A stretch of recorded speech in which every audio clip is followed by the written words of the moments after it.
Hay conflictos que no solo deciden batallas, sino que de verdad forjan el destino de continentes enteros. Hoy vamos a adentrarnos en uno de esos momentos clave, en una guerra que, según se argumenta, no fue una más, sino el auténtico parto de la civilización europea. A ver, vamos a meternos de lleno en la cuestión.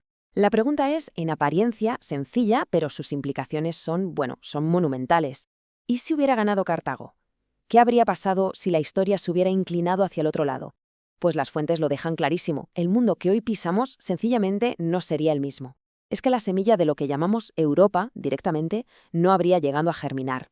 La idea central es así de atrevida. La Segunda Guerra Púnica, que se libró entre el 218 y el 201 a.C., no fue solo un choque por el control del Mediterráneo. No.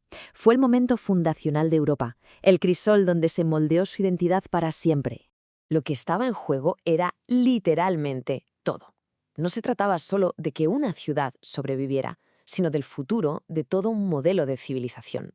El triunfo de Roma fue lo que aseguró que su legado, y claro, con él toda la herencia de Grecia, se convirtieran en los cimientos sobre los que se construiría Occidente. Un auténtico cruce de caminos en la historia. Pensemos en el siglo III a.C. El Mediterráneo era el escenario de una colisión que se veía venir entre las dos superpotencias, Roma y Cartago. Pero ojo, no eran solo rivales. Como vemos en el análisis, representaban dos visiones del mundo radicalmente opuestas, dos futuros posibles para la humanidad. Vale, ¿y en qué se diferenciaban? Es que esta tabla lo resume de maravilla. Fijaos, por un lado tenemos a Roma, una cultura indoeuropea con una economía anclada en la tierra y, lo más importante, un ejército de ciudadanos, legiones de patriotas luchando por su república. Y en la otra esquina, Cartago. Un mundo totalmente distinto, semítico, volcado al mar, un imperio basado en el comercio, que pagaba a mercenarios para que lucharan por ellos. O sea, era la organización ciudadana frente, simple y llanamente, al poder del dinero. Dos modelos de civilización frente a frente. Con este panorama, la guerra se convirtió en la prueba definitiva. Un duelo entre dos gigantes que además se personificó en sus generales y que estuvo marcado por momentos de una audacia y una tensión que a día de hoy siguen grabados a fuego en la memoria de Occidente.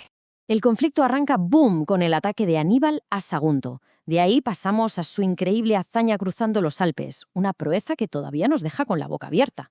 Luego en Canas humilla a Roma, la deja al borde del abismo.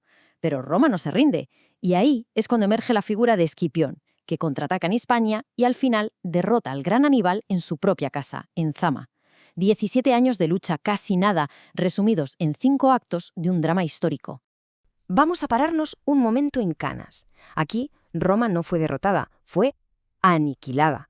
Las fuentes describen un pánico absoluto en la ciudad. Parecía el fin, de verdad. Pero justo en su hora más oscura, Roma demostró su mayor fortaleza, el rasgo que acabaría definiendo a Europa, la capacidad de no rendirse nunca. Resistió, aguantó como pudo y se preparó para devolver el golpe. Y es que esta cita del historiador Tito Livio lo dice todo. La victoria final fue tan costosa y el equilibrio tan frágil que hasta los vencedores, los romanos, vivieron en un peligro mortal durante casi 2 décadas. Nos recuerda la pura tenacidad y el sacrificio sobre los que se levantó esa victoria. Entonces, ¿por qué no cayó Roma? Pues el punto clave, según el análisis, es este. Después de Canas, Aníbal dudó, decidió no marchar sobre la ciudad, y lo que parecía un error estratégico fue en realidad un acierto del destino. Esa pausa, esa duda, le dio a Roma el oxígeno que necesitaba para recuperarse y forjar esa resiliencia que, a la larga, le permitiría ganar la guerra y fundar una civilización. Y ahora veamos cómo se construye esa resiliencia. La legión romana no era un ejército cualquiera, era la primera máquina de guerra democrática y disciplinada del mundo. Una fuerza de ciudadanos soldados perfectamente organizados, increíblemente adaptables y sobre todo leales. Roma no conquistó solo con la espada, ¡qué va! Conquistó con organización, el gran pilar de toda su expansión. Y si la legión era el instrumento, Publio Cornelio Escipión fue su director de orquesta. Es que él representa el genio estratégico europeo en su máxima expresión, audaz, racional y patriótico. Polibio lo describe como un estratega que era impredecible, sí, pero a la vez meticuloso hasta el extremo. Fue el hombre que no solo estuvo a la altura de Aníbal, sino que lo superó, con el respaldo de toda una república unida. Con la victoria en el bolsillo, Roma no solo se convierte en la dueña y señora del Mediterráneo. Empieza a proyectar un legado inmortal, una herencia que explica por qué esta guerra es, en el fondo, la fundación de Europa. ¿Y cuál es esa herencia?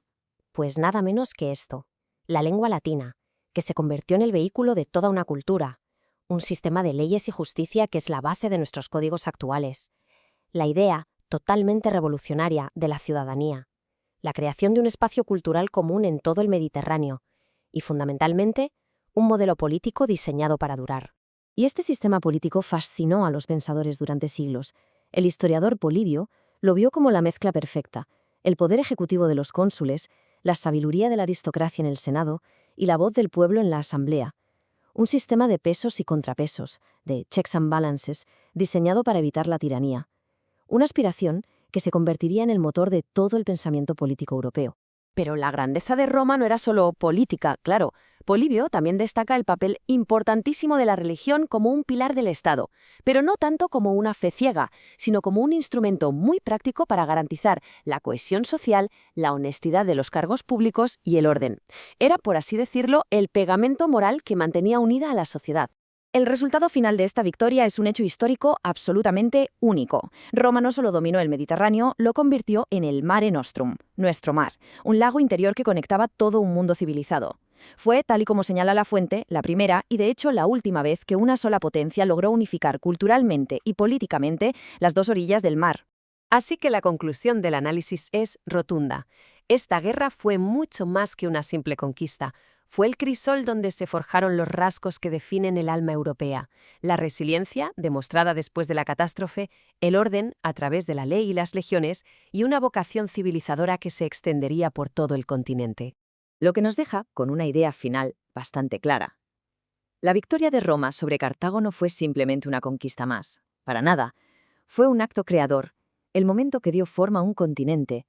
Por eso, la Segunda Guerra Púnica no es solo una guerra antigua que se estudia en los libros, es, y esto hay que decirlo sí de claro, el acta de nacimiento de Europa.